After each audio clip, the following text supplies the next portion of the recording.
Most people don't wake up in the morning and say, "Today, I'm going to see how close to death I can get." Climbing onto the top of vehicles is almost always an impulsive decision. Most people would never consider it.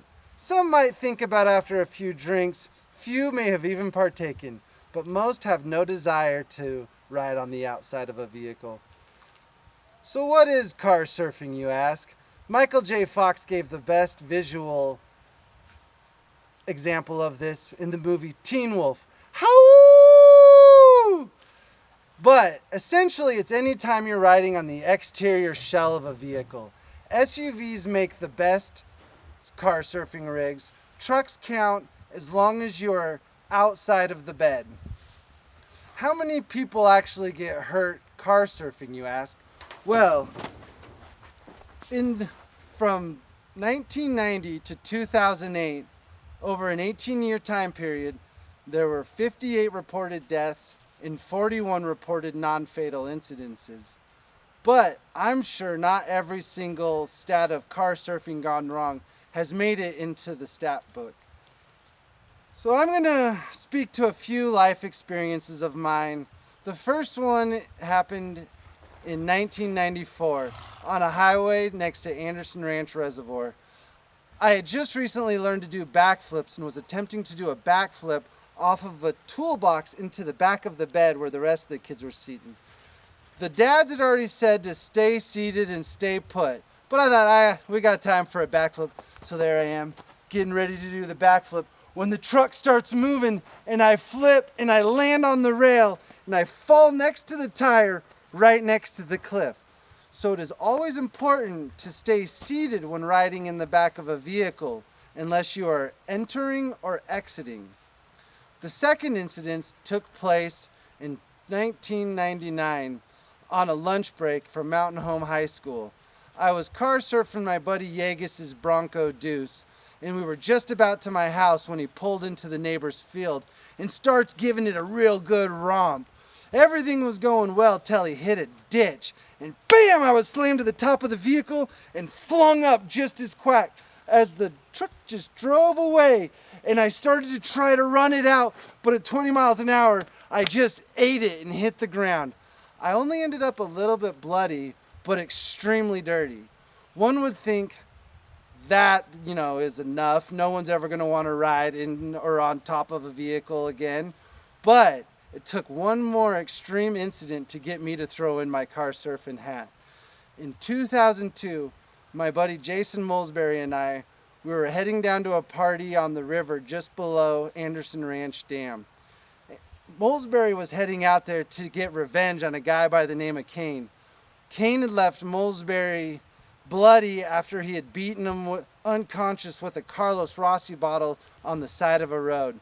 So we're driving across the dam when I see Sam, Kane, and Chuck driving in a car, and I'm like, there goes Kane.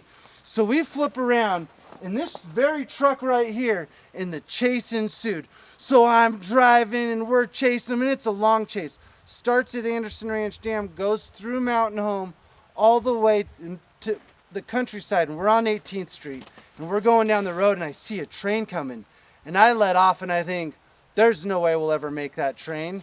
But they just floored it. And I'm watching it and I think, oh my goodness, that car I was chasing is just about to smash into the side of that train. And there's a little hill right as you get up to the train tracks. And the conductor's laying on the horn, just terrified, right? And right as he gets to the top, the car actually goes airborne. And the train passes right at the same moment, making it look like the train made the car look like it disappeared. And we couldn't tell what had happened on the other side. So we sat, we waited. When the train had gone by, it was gone. And there was nothing there. So I turned to Molesbury and I said, I know of a party in Bruno, if you want to go. And he said, yeah, since I'm not looking for a fight anymore, I'll start drinking. And he cracked one right there. So later on in Bruno, my buddy Chris is showing us his Toyota 4Runner. And he was telling me how he had gotten into a little accident that day on Castle Rock Road. And I said, I just saw a stat that says you're more likely to get into a second accident the same day than you are to get into an accident the next day or the day after. And everybody thought, that's foolish, and nobody agreed. And by this point in time, Molesbury was drinking a concoction that was 1/3 whiskey, 1/3 tequila, 1/3 Keystone Ice. The most disgusting drink I have drank to date. And I'm not sure whose idea it is, but someone said, let's go hot springing at the Indian bathtubs. So 11 of us pile inside of Chris's 4Runner, and we start driving down the highway at about 60, 70 miles an hour. The back window's down, and I'm in the cargo area, and I said, I'm just going to climb up. There's got to be more room on top of the vehicle. So I'm up there, and it's a nice ride, and we get to a dirt road, and Chris comes to a stop, and I thought I was going to get in. But Molesbury joined me up on top and starts going for it again. So I'm hanging on to both sides, and Molesbury got him pinched under the one arm. He's pounding on the top, yelling, faster, faster. And we hit a cattle guard, and the whole thing bottoms out and comes up, and we start swerving to the left.